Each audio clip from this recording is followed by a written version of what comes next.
el pH ácido que tiene el estómago.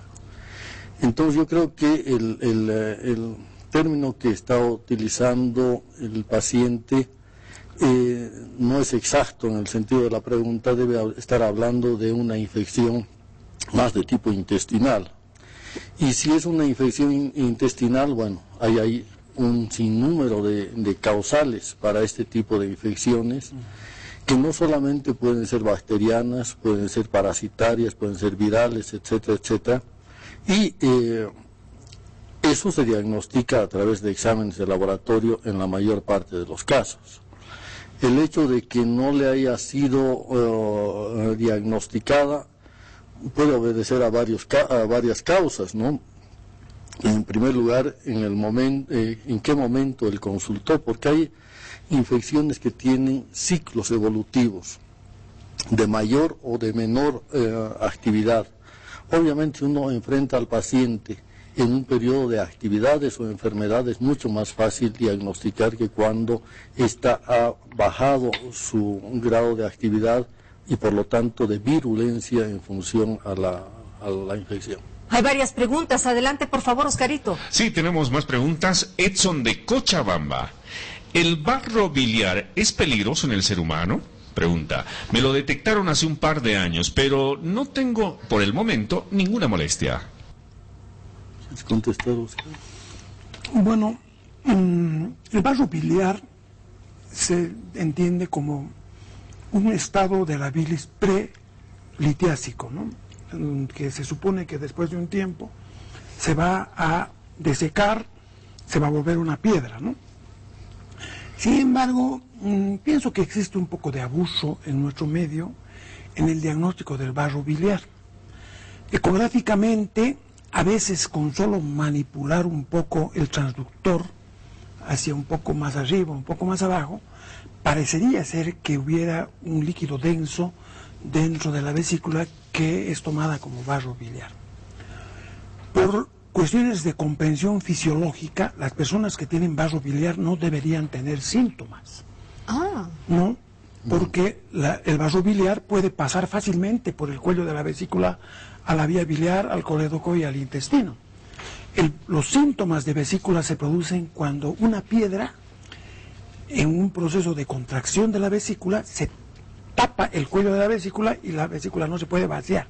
Entonces viene el dolor. Gracias. Entonces, eso del barro biliar habrá que tomarlo un poco con cautela, evaluarlo al paciente. Si tiene dolor, de repente tiene otro síntoma, otra enfermedad, no la vesícula. Creo que la clínica sigue siendo muy importante. Doctor Villagómez, Erika Arauz pregunta, mi esposo tenía pólipo en el intestino, ¿eso le habrá causado que tenga colon irritable? No. El colon irritable, como decíamos, es una enfermedad funcional no orgánica. Y el pólipo es una enfermedad orgánica. Ahora, obviamente pueden coexistir ambas situaciones, pero no como causa-efecto. O sea, no es que el colon irritable cause pólipos, ni que los pólipos lleven a un colon irritable. Son dos enfermedades, desde el punto de vista fisiopatológico, totalmente diferentes, pero pueden coexistir. Ahora, hablemos de ese mito de comer comida guardada. A veces en Bolivia tenemos la costumbre de guardar la comida del día anterior, ¿no? Porque muchos dicen, es que es más rico, tiene otro saborcito. O por ejemplo la famosa picana de Año Nuevo, hay gente que la tiene varios días, la saca de la heladera, la calienta, etcétera, etcétera. ¿Esto es dañino? Bueno, depende de cómo se haya guardado la comida. Si la comida se ha refrigerado adecuadamente, una vez que ya se sirvió la parte anterior, probablemente y dentro de las primeras 24 horas no va a tener ningún problema. Hay otros alimentos que no se contaminan con bacterias, pero sí se fermentan. Esa fermentación sí puede ser dañina, porque produce muchas sustancias ácidas que de por sí ya el organismo no tolera. Otras se contaminan con bacterias, porque no han sido adecuadamente guardadas. Entonces, esas, por ejemplo, pueden sufrir contaminación con estafilococo dorado, Escherichia coli, hay muchas bacterias que pueden desencadenar esas tremendas diarreas que les vienen a los pacientes después de comer algo guardado, ¿no? Pero no es la comida en sí, sino que se contaminaron, ¿no? Y las toxinas. Y las toxinas que no son necesariamente agentes vivos, pero que son productos tóxicos, ¿no? Que se pueden desarrollar en el término de cierto tiempo. Pero esto depende mucho de la composición de la comida, ¿no es cierto? Por ejemplo, obviamente las verduras no sufren un proceso de fermentación tan severo como puede ser los embutidos, claro. No, hay diferencia. Hay que tener cuidado. Pero doctor Villagómez, ¿a qué se debe que los niveles de incidencia en el cáncer de colon sean tan altos en el país? No solamente en el país. El cáncer de colon es un cáncer que está en incremento en todos los países del mundo, ¿no? Y esto se debe a varios factores. Hay un factor genético, ¿no? Hay un factor genético. Obviamente los familiares de padres o abuelos que han tenido cáncer de colon tienen mayor riesgo. Eso es indudable. Pero hay otros factores que dependen mucho de la alimentación y de los hábitos. Por ejemplo, la alimentación rica en grasas y pobre en hidratos de carbono, que es muy frecuente en nuestro medio, por otro lado, nosotros estamos acostumbrados a comer mucha grasa y poco hidrato de carbono, ¿no? Poca fibra, sobre todo el tema de la fibra. Entonces, no hay una cultura, por ejemplo, habitual por las ensaladas y todo aquello. Y entonces eso produce factores, cambios de tipo químico, que tienen que ver sobre todo con compuestos nitrogenados, que influyen sobre el desarrollo del cáncer.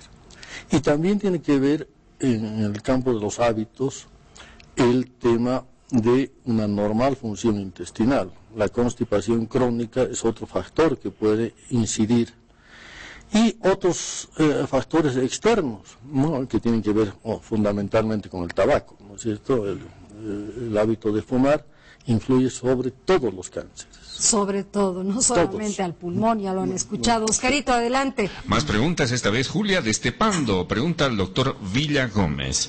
Ella dice: doctor, soy obesa, me dijeron que podría ser candidata a un bypass gástrico y lo que me pregunto es, ¿cuán riesgosa es esta cirugía? Bueno, esa es una pregunta muy importante porque seguramente le interesa a un importante número de la población. El sobrepeso y la obesidad, ya lo ha dicho el doctor Calderón, es una de las plagas del siglo actual y del siglo XX también lo ha sido. Ha sobrepasado la importancia que tiene la desnutrición para la Organización Mundial de la Salud. O sea, hay más obesos que desnutridos en este mundo. Entonces, es un tema no resuelto, o sea que no hay una respuesta exacta a la pregunta que hace la paciente. Si nosotros tuviéramos una solución concreta para la obesidad, en este momento no se estarían publicando en la literatura mundial más de 2.000 dietas o propuestas dietéticas para los pacientes con sobrepeso y obesidad.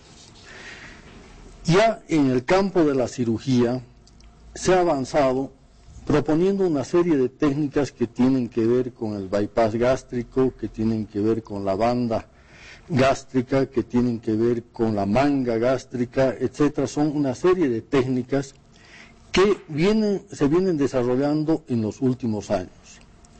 Algunas series con mayor éxito, otras con menor éxito, e infelizmente todas influidas por un alto porcentaje de complicaciones. Y complicaciones que son graves, ¿no es cierto? Graves muchas Pueden veces. llevar a la muerte. Doctor, Entonces, perdón, esto más. Entonces, un comentario, yo no puedo contestar la pregunta concretamente porque Tendría es muy que leer, importante el análisis personal de cada persona. exacto. Doctor, Ruth Vázquez le pregunta, mi esposo come mucho por las noches y no sé cómo manejar esta situación, ¿cómo ayudarlo? Dice. Bueno, el problema de comer mucho o poco tiene que ver con muchos problemas metabólicos propios de la persona, ¿no es cierto? Hay personas que están desarrollando ya una resistencia a la insulina por la obesidad.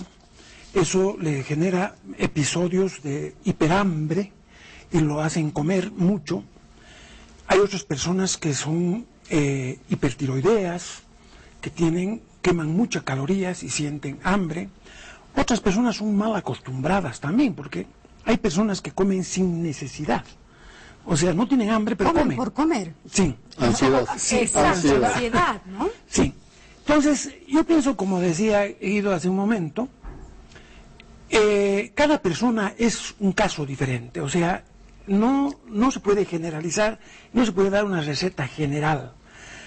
Uno tiene que evaluar a cada paciente, porque cada paciente tendrá de repente hipotiroidismo, ¿no? O el paciente tendrá otros factores que... Entonces esta pregunta viene bárbara y me la van a hacer rapidito. Roxana de Santa Cruz dice, ¿cómo puedo contactar a ambos doctores? Sus teléfonos para irnos a la pausa, por favor. ¿Dónde lo pueden llamar, doctor? A mí al 243-1133. ¿Usted, doctor? Al 279-4608, el consultorio, o a 720-121-31, que es el celular. Hacemos una pausa y volvemos enseguida. Solo 40 segundos, por favor, rápidamente, lo que usted tenga que decir, doctor. Bueno, yo hablar del Centro de Entrenamiento para Latinoamérica de la Organización Mundial de Gastroenterología, que tiene su sede en el Instituto de Gastroenterología Boliviano-Japonés. Importantísimo. ¿Y usted, doctor? Yo quiero decir que el Helicobacter pylori vive muy bien en situaciones de alcalinidad. Si una persona tiene gastritis y toma solo omeprazol, el omeprazol facilita su vida. Wow, cuidado con el omeprazol. Lo lleva a la gastritis crónica trófica y a hacer más fácilmente un cáncer gástrico. Qué grave. Chao, amigos, ha sido un gusto, nos faltó tiempo.